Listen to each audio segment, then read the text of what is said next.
Bismillahirrahmanirrahim. Assalamualaikum warahmatullahi wabarakatuh. Ihwan fisabilillah semuanya yang dimuliakan oleh Allah Subhanahu wa taala. Ya, kita jumpa lagi ya bersama channel YouTube MBG Mimbar Berdiskusi Global ya. Seperti biasa MBG ini selalu menghadirkan diskusi-diskusi yang sangat-sangat menarik ya teman-teman ya. Bagi kalian pencinta perdiskusian ya, jangan lewatkan nih video kali ini ya. Ini sangat menarik sekali untuk disimak teman-teman, karena penuh dengan keilmuan ya kalau menurut saya ya. Ini sangat mengedukasi kita semuanya ya, terutama buat para non muslim ya yang ingin belajar tentang kitabnya sendiri, tentang Bibalnya sendiri. Ini tidak dipungut perpuluhan, ini pure gratis ya teman-teman ya. Kalau ingin belajar silahkan ya. Tapi sebelum saya putarkan videonya, jangan lupa teman-teman semuanya ya, bantu di like, komen, subscribe dan di share ya channel MBG ini, biar channel ini semakin berkembang dan dapat rekomendasi dari pihak YouTube ya. Karena ini channel baru, saya sengaja menghadirkan di channel baru ini buat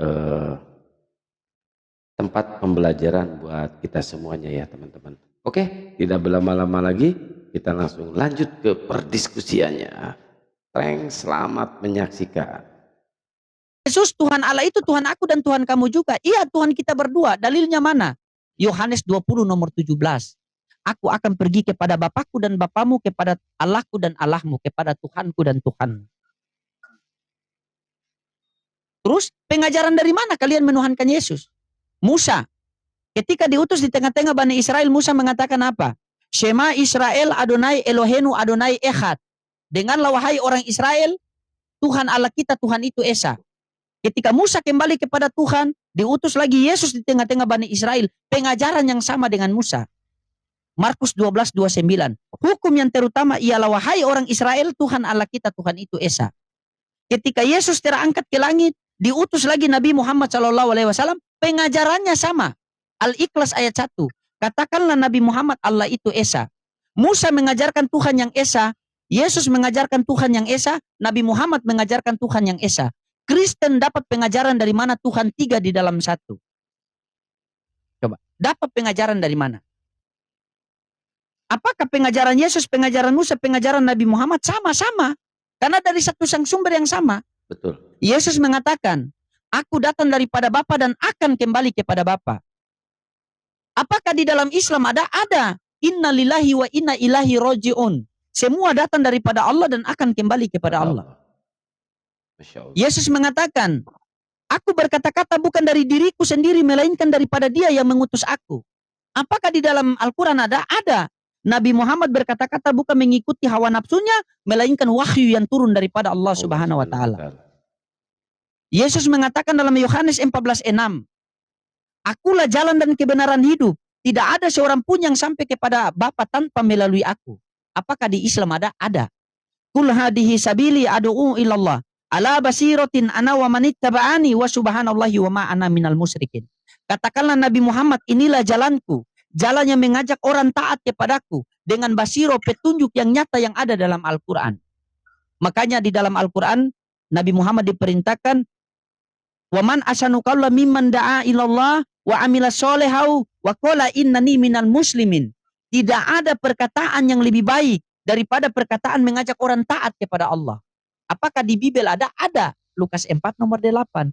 Sebab ada tertulis engkau harus menyembah Tuhan Allahmu dan hanya kepadanya lah saja engkau berbakti.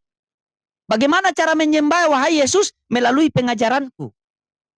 Karena apa yang aku katakan kepada kalian, aku mendengar dari Bapakku sendiri yang difirmankan kepadaku. Yohanes 15:15, Yohanes 12 nomor 40. Sama, tidak ada yang beda. Mereka satu sumber. Makanya kenapa ketika terkadang ada ayat-ayat di perjanjian lama dengan Al-Quran ada yang sama, dia satu sumber yang sama. Cuma karena Bible sudah dirubah-rubah oleh tangan manusia, maka turunlah Al-Quran. Celakalah orang-orang yang menulis Alkitab dengan tangan mereka sendiri. Dan mereka mengatakan ini datang daripada Allah. Apa kata Paulus? Kitab suci ini aku menulis dengan tanganku sendiri. Sama. Sama mereka satu sumber. Makanya kami orang Islam itu tidak akan sempurna keimanan kami, Pak, apabila kami tidak percaya ada sosok yang diutus di tengah-tengah Bani Israel dan memberitakan Injil. Tidak akan sempurna iman kami. Rukun iman di dalam Islam ada 6, Pak. Beriman kepada Allah, beriman kepada kitab Allah, beriman kepada Allah, beriman kepada malaikat Allah, beriman kepada kitab Allah, beriman kepada Nabi dan Rasul Allah, beriman kepada takdir baik, takdir buruk, dan beriman kepada hari akhir. Coba, beriman kepada Mulai kitab pusing. Allah. Ada Si 4 bapaknya kitab mulai Allah. pusing. Taurat diturunkan kepada Musa. Zabur diturunkan kepada Daud. Injil diturunkan kepada Isa atau Yesus. Al-Quran diturunkan kepada Nabi Muhammad. Kami hanya mengimani. Beriman itu meyakini sesuatu hal yang tidak terlihat. Begitu. Itulah iman. Jadi kami mengimani.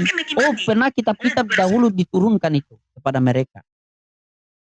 Seharusnya kalian bersyukur kepada kami. Begitu. Karena kamilah yang mau kalian itu kembali kepada pengajaran Yesus yang sebenarnya. Tidak pernah, Pak, Yesus mengajarkan untuk bertuhan kepada dirinya. Tidak ada. Tidak ada.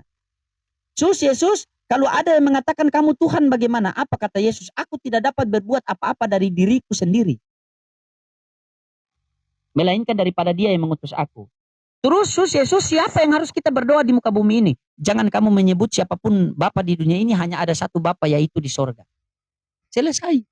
Kenapa harus menyebut Bapa yang di sorga? Karena aku bersyukur kepada Bapa yang di sorga. Matius 11:25. Pada waktu itu berkatalah Yesus, aku bersyukur kepadamu Bapa, Tuhan langit dan bumi. Bahkan Yesus di sekeliling orang banyak pengen dikenal sebagai utusan Tuhan. Yohanes 11:42. Ya Bapa, aku tahu engkau selalu mendengarkan aku.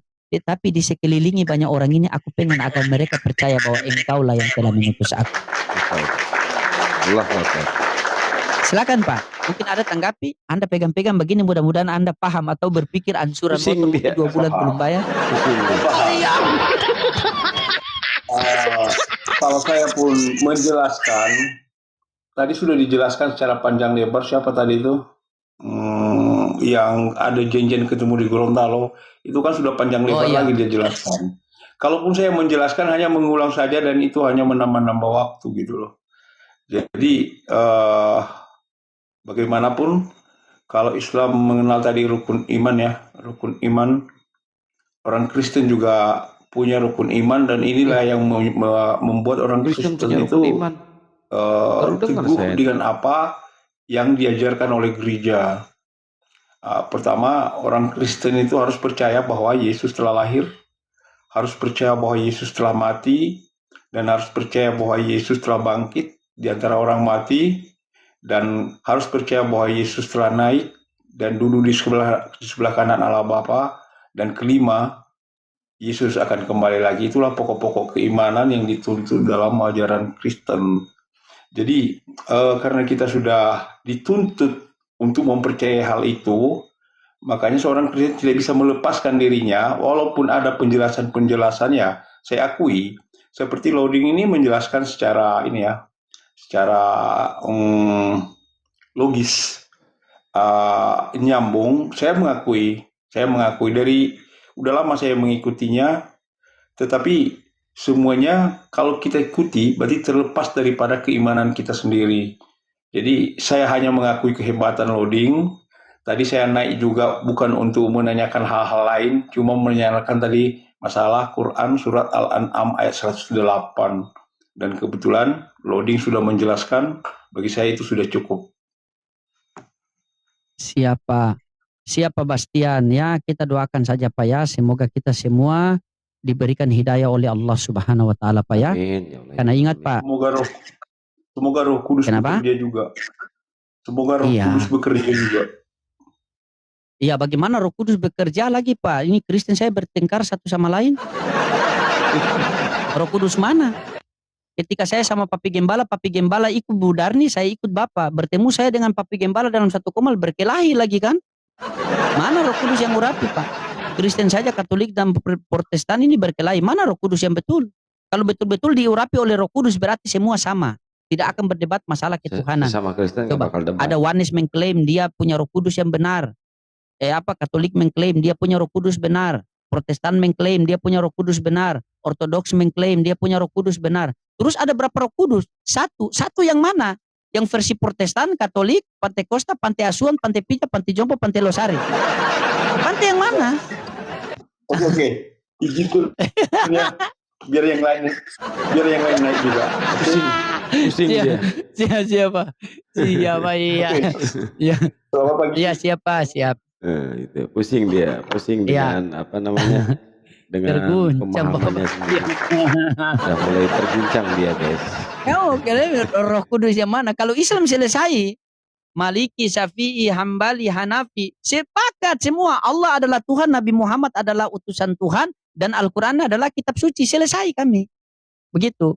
Udah finish, kan? Konsep ketuhanan kita udah finish. Dari organisasi dari Jamaah Tabligh, NU, Muhammadiyah, Salafi, LDI, MTA, semua sepakat kiblat menghadap ke Ka'bah, Tuhan adalah Allah, Nabi Muhammad adalah utusan, dan Al-Quran adalah kitab suci. Selesai. Untuk cara agar kita cepat sampai kepada Allah itu metodenya masing-masing, tetapi tujuannya satu. Cuma caranya berbeda. Saya sama Papi Gembala mau ke Jakarta, saya lewat darat, Papi Gembala lewat udara. Yang cepat sampai Papi Gembala. Tergantung kita. Yang pasti tujuan kita sudah satu. Begitu. Kalau Oten beda. Kan? Mereka beda-beda. Silakan. Pasien selanjutnya. Konsep ketuhanan kalau di mereka ya. Kalau di Islam jangan bilang toreka lagi Bang. Nanti Oten langsung apa itu toreka? Oten ini cuma tahu hakikat. Sama Islam ya. Al hakikat tu bila syariat batilan, hakikat tanpa syariat batil. Mana ada syariat di Oten? Tadi yang lucu ada rukun iman. Mana ada lagi? Syariat bagaimana? Apa yang masuk ke dalam perut tidaklah haram, melainkan yang keluar. Jadi mereka itu bernapas saja haram. Ya, silakan pasien selanjutnya.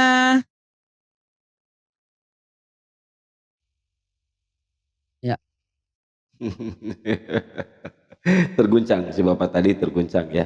Semoga aja si Bapak tadi memahami ya. Apa yang disampaikan oleh Bang Loding ini, dan insya Allah mudah-mudahan beliau dapat hidayah dari Allah. Ya. Mudah-mudahan aja, kita doakan aja ya teman-teman ya. Banyak kok teman-teman dari Kristen yang yang dapat hidayah melalui perdiskusian ini, banyak banget loh. Terutama oleh Bang Juma ya, sama Bang Juma nih. Banyak banget, bukan satu dua ya, tapi ratusan ya, ratusan, Masya Allah. Semoga aja si Bapak Basdian ini mendapatkan hidayah ya, kita doakan aja ya teman-teman ya. Oke, cuma itu yang bisa saya sampaikan ya. Mohon maaf apabila ada kesalahan dan banyak kekurangan ya. Kita manusia selalu bersifat kurang dan salah ya. Jangan lupa bantu di like, comment, subscribe, dan di share ya channel MBG ini, biar channel ini semakin berkembang ke depannya ya, dan dapat notifikasi atau rekomendasi dari pihak YouTube yang sangat saya hormati ya. Akhirul kalam, wabillahi taufiq wal hidayah, wassalamualaikum warahmatullahi wabarakatuh.